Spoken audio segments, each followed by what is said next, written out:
Gusto ko lang naman makausap ka eh. You know, I just wanna talk.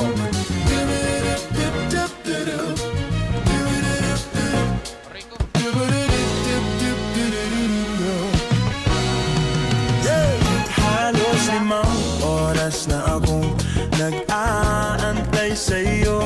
Nag-aabang ako sa labas ng bahay nyo. Sipat ng sipat kung sisilip ka ba sa bintana.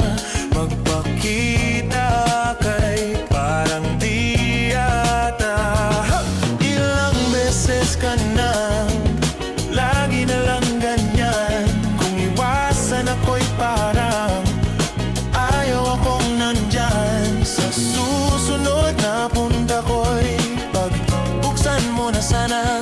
Kasi kahit anong mangyari ay di ako mawawala ng pag-asa.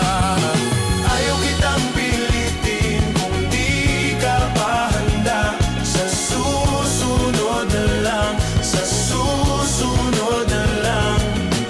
Ayaw kong nabibitin, kaya mabuti pang ako'y uuwi na lang. Sa susunod na lang.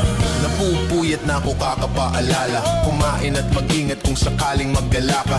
Laging sinisipat ang imahe ng dalaga na pangarap makasama ko sa hirap at ginhawa.